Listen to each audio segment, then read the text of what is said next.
Welcome to, woohoo, we're live. Welcome to the Connected Learning video cast, where we connect you to great people doing awesome things in education so you can improve learning for kids. I am your host, Patrick Dempsey. I'm a middle school science teacher coming to you from the St. Louis area. And this is the video cast by educators for educators. And thanks for hanging out with us this morning.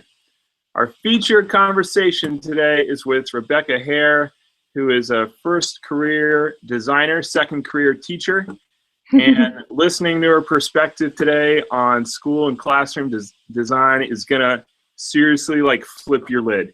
I met Rebecca almost a year ago at a conference, and when I heard and experienced like her take on classroom design, I went back to my classroom the next day and just started like rethinking seriously everything, because of the things she said and of the things that she showed me just made so much sense. Rebecca has now moved out of St. Louis area and is teaching art in Southern Florida, which is a bummer for me, but is a huge benefit to her kids and the schools that she's working with. Rebecca continues to consult schools and teachers with design, and it's kind of the perfect melding of two of her passions. So without further ado, Rebecca! Hi, Patrick. That's so lovely. I had no idea that the workshop that we did together had an impact on your classroom so soon. That's wonderful. It totally did. It just made me rethink stuff. So. That's my favorite thing. I only like to present things that sort of blow my mind, and then I just want to share them because I think someone else is going to get excited about this. And that's what I think with Learning Space, there are so many opportunities to make things better for kids. Yeah. So it's an exciting thing to share. Absolutely, absolutely. So Rebecca, tell us a little bit about yourself and your journey to becoming a teacher, because it didn't start out that way. No, I come from a family of educators. And so the last thing I wanted to do was to become an educator myself. I was fascinated with art, and I had no idea that you could do design because all we had in our school was art. I went to the University of Kansas and they had an industrial design program. So that means designing anything that's made in series, and an interior program. So I worked in that. I did 3 years and I got a scholarship to study at the European Design Institute in Milan, Italy. And so I got all that together, flew over there and was studying and finished my degree in Italy. And then like 2 days before I graduated, I got a job with a design consultancy. So it was really lucky. Yeah, it was amazing. And so that consultancy, I did a lot of exhibition spaces. So things that would pop up, and it's amazing because now I understand that those were learning spaces. They were companies that were trying to teach people about their products and about their services. So we were creating mini learning spaces that would pop up. Sometimes they would be really small, and sometimes they would be like the size of houses and 2 or 3 stories high. So it was always about how people are going to come in, what they're going to do. It was really about the journey. And in the meantime, I had 2 children, and became really good friends with educators in Europe. And we would sit up and talk about how things had to change. And I became sort of passionate about the way I think that design and thinking like designers think can change and support our students. So I got really, really nerdy and decided to go back and get my master's degree in education.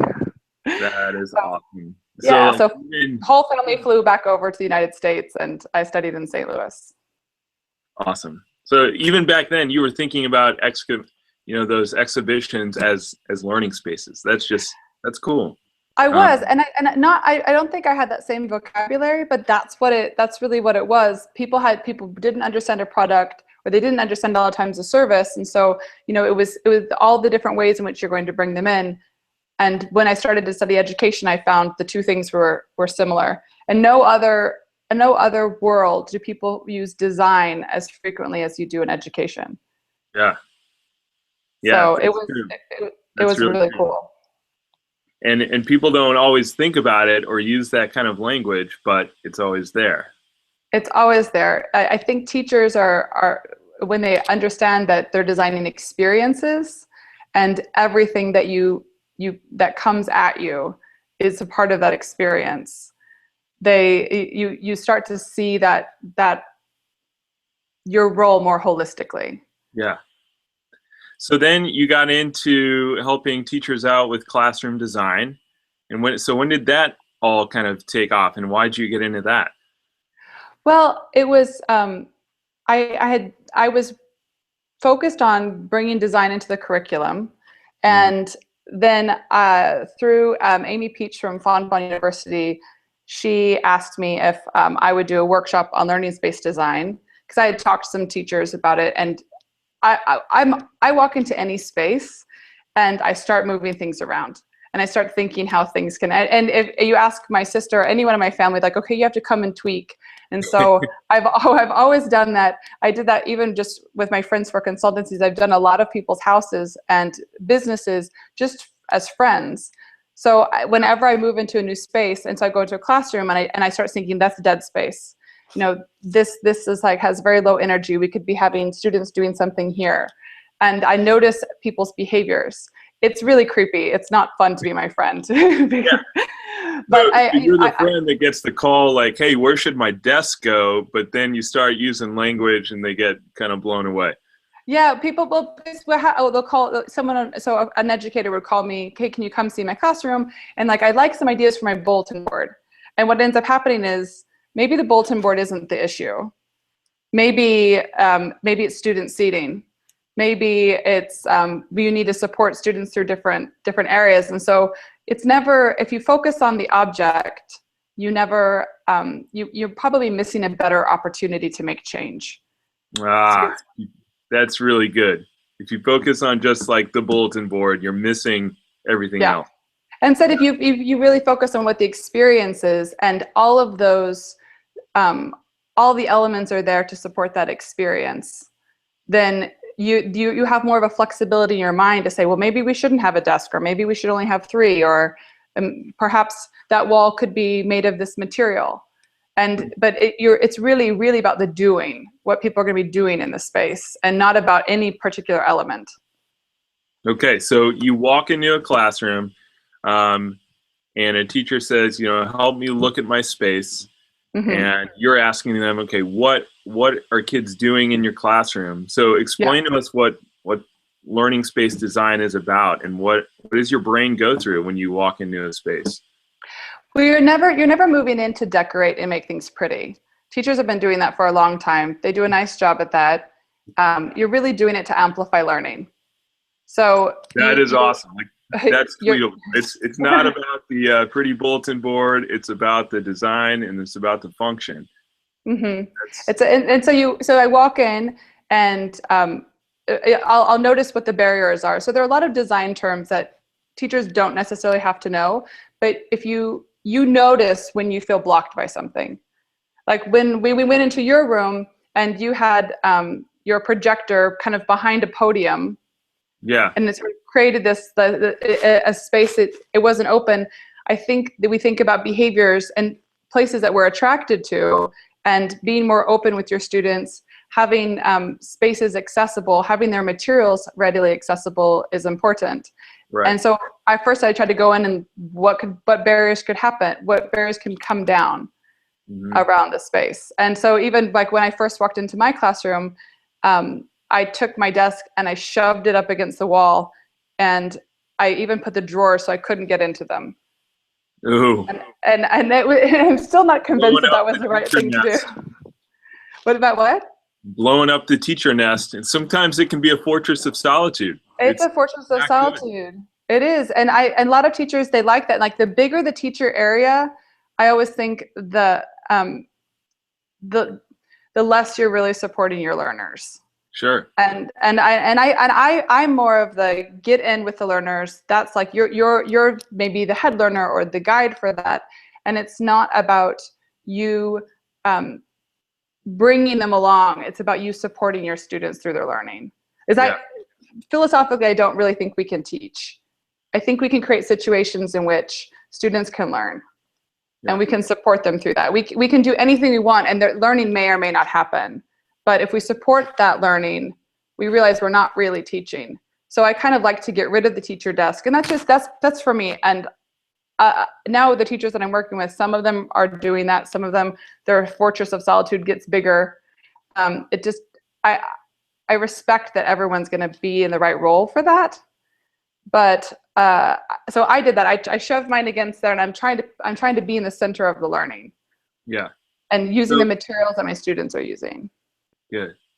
So tell me about, like, at the workshop that you presented, you talked about seating and just about even the function of seating. Every classroom has seating in it. So tell me about seating and about how you figure that out in different classrooms. Well, I think with that workshop, I was really focused on having creating spaces for active and collaborative learning. And if we're going to collaborate and we're going to be active, we really need to be leaning in. And there's some great information about that in Scott Dorley and Scott Withalt book, Make Space. Okay. That talks specifically about kind of seating and the areas that you can have. But what I've learned as a designer, we take away our physical barriers. And if we really want to collaborate with somebody, we need to be leaning in. If we want to be creating, we want to be leaning. So if you have a really comfortable chair, then your feet are up, you're less likely to be interacting with somebody. That's more of a reflective pose. Yeah. It's a great thing to do after while you're reading or you're going to sit and write by yourself. But if you want to be interacting with others, you want to be ready to get up and move. Because and with the desks that students often use to get comfortable, because they're so uncomfortable, they're immediately pushing themselves their bottoms forward to the edge and leaning back as far as they can. Right. And that's not a pose that's ready to collaborate and be active. So I like in a space to make as many different kinds of seating as possible. And the hope is that the teacher becomes the guide for that and realizes we have low energy, let's all get up and let's go stand at this board and let's talk about our learning now. And so people start to wake up and noticing, okay, we're all exhausted from sharing. Let's all go back into our personal areas, maybe on the rug, maybe in that comfortable chair, maybe at a table, maybe standing in the corner, and let's maybe write about what you're learning or start working on your independent work. And your job as teacher is to notice when you've lost them, and how those postures can support them through their learning. Yeah, and that idea that you're in the posture for your next action. Yes. And if you're leaning back, if you're sitting on a stool, it's a different feeling, and it's comfortable for a different amount of time. And that as there are different kids in our classrooms, those different kids need different seating options. Absolutely. Because they all work in a different way. That was something that you said that was just like, holy cow, why do we all have the same chairs? Yeah, why are we all facing the same way? And as we give that learning back to the students and give them responsibility for it, because truly we can't make them learn. We can just provide them situations in which that they feel empowered to learn. So I think supporting them in that way in their physical environment is a part of that. To say, okay, I trust you. And as very young students, this is what I was working on with a kindergarten teacher in St. Louis. I went into her classroom because she thought there were too many tables. People always bring me in for something that has nothing to do with what we're going to do. She's like, what? I have too many tables. And it's like, and instead I watched and I noticed that 3 students were standing, and they were leaning over uncomfortably. And other students were very wiggly. And so I said, well, let's try this. Let's make a standing height desk. Let's make a lower where students can sit on the floor. And so we brought things up. We made 3 different levels. And can we support students to say, we trust you to know where you need to go to learn best? Yeah. And she models that metacognitive process to say, you know what, right now your teacher is kind of antsy, so I think I need to stand and work. And how are you? And as little students to support them, and so that way they get to high school and they can turn to their teacher and say, you know what, I'm not learning like this. I need to go sit there. and just to get up and do it. Otherwise, they spend all of their learning energy in trying to stay still and in a posture that you find acceptable. Right. I love And that. that's, I love that modeling for your kids. Just like, saying, you as the teacher, you're feeling whatever way, you're going to go work in a different way. Because by the time kids get to me, they've had at least 9 years of practice of, you will sit in this chair over here and you will do this work in this way. And so yeah. to break them of that is to give kids some trust and some ownership in the way that they learn best. And that's awesome. That's good stuff. Yeah, that and when I talk to people that have some resistance to that, and I understand that we have to, we're a society, we have to be educated to understand appropriate postures at different times.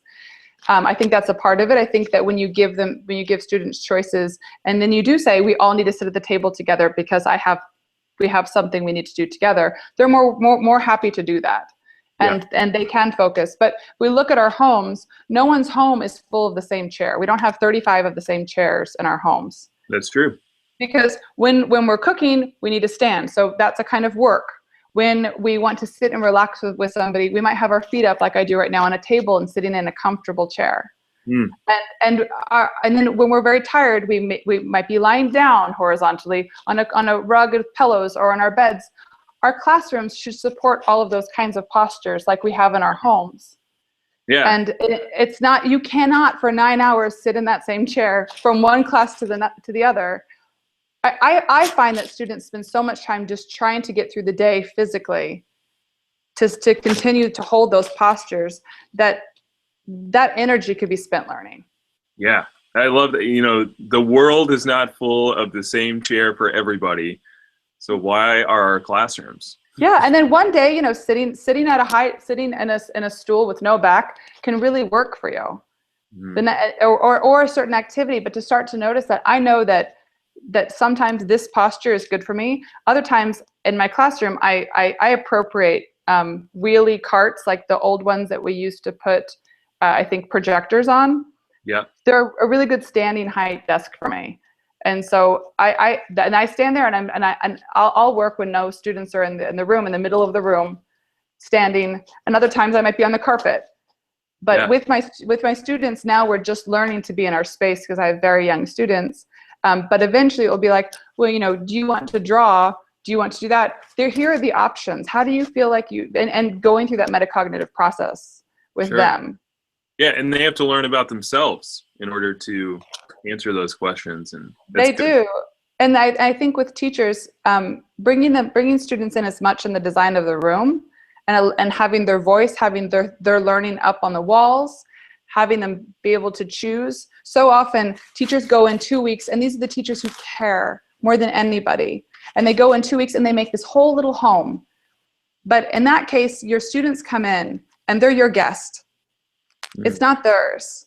If you create it with them, it becomes their home as well. Yeah. And I think that that's a shift to say, hey, I don't know where these things should go. Why don't you tell me? Yeah. So and bringing even the youngest, for students, the owner. That's a good question. And for some teachers, they will never be anything but guests in their room. Mm-hmm. And that doesn't mean they're not wonderful teachers.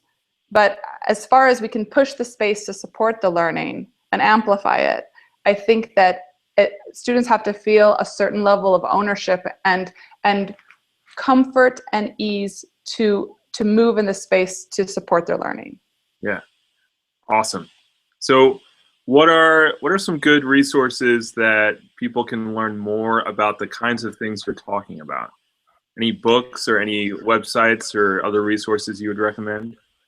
Well, I know that the Third Teacher has done a lot of great things. Mm-hmm. They have some great videos if you just Google them. They have a couple through Editopia that for a very low budget, they transformed a teacher's space. I think that understanding fundamentally some of the principles of creating more collaborative spaces and supporting in elements, the book Make Space, which I actually have here. It's a really great book. But I find teachers, I understand this from a design perspective. A lot of teachers will buy this and it doesn't fit for them. Sure. So actually, Dr. Robert Dillon and I are working on creating a book right now that brings all of our learning from creating spaces and different applications and methods and just thinking into a language and I'm losing my words. A language and a composition that can be accessible for teachers. Yeah, so we are in schools with low budget. How do we make it work? How do we repurpose? And that's a lot of what you do is, it's a lot of repurposing, or the cafeteria or wherever, and make it work in a different way in a room. Well, and we're a part of this maker culture right now, which empowering students to change things and to decide to create. We put some chairs in, and teachers were going, oh, well, what happens when the fabric on these chairs breaks? Like, we won't have chairs. And I said, well, can we have the students repair them? Can they 3D print something? Can they take fabric and sew? Can they redesign them? Can they rebuild them? I think eventually we're going to have 3D printing is going to become accessible enough that students can be designing and creating. And often we had students, we gave them the plans and they built the T-walls pretty independently. I think that students could be designing a lot of other furniture, and that design process, the learning that goes on through that, it changes, they change their environment, they change their learning, and they own it. Yeah. Which I think is so important. And with Debbie's school at St. Mary Margaret Alaque, I have a hard time always saying that last name. Okay. We brought students in from the very beginning. They told us what they wanted, they approved furniture, and they came in during their summer break to build it. Yeah, kids coming in during the summer to take ownership of their classroom. Yeah. That amazed me.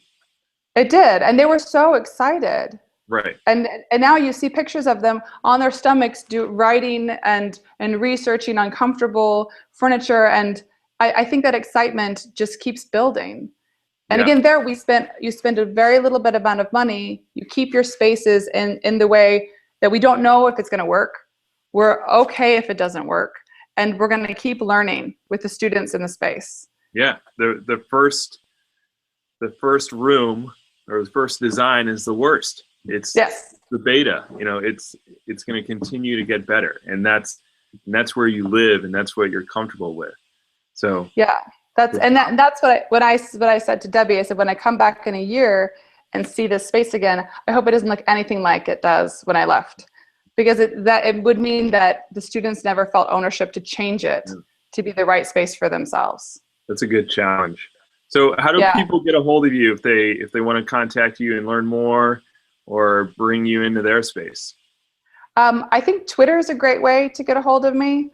Through there's a connection to my website, which has my email address on it, and some of the projects that I've worked on, a little bit about my history. And so the handle at RLH_designed or design ed. Yeah, let's see if I have it up. At RLH_design ed. Where you can find Rebecca. All right. Yeah, and it's great. I have a lot of people who are emailing me photographs and asking me things. I just did a really small space with a friend via a Google Hangout, and she was turning me around the space. And I've got colleagues at my new school who are asking if I can come in, and it's just I just see things spatially, and it's just this weird thing that I do, but it's nice because we can always make it better for the students to learn in a more supportive environment. Awesome. Thanks. Well, let me wrap this up. Rebecca, thanks so much for joining us this morning on a Saturday. And I do want to talk about my classroom here in a moment. So here we go. This video cast is brought to you by Connected Learning, where we support those who desire to learn more and are willing to take risks and think differently about the problems we face in education today. I'm your host, Patrick Dempsey, and check us out at connectedlearningstl.org for more information. Thanks again for joining us. And on behalf of the Connected Learning leadership, thanks again, and we will talk again soon.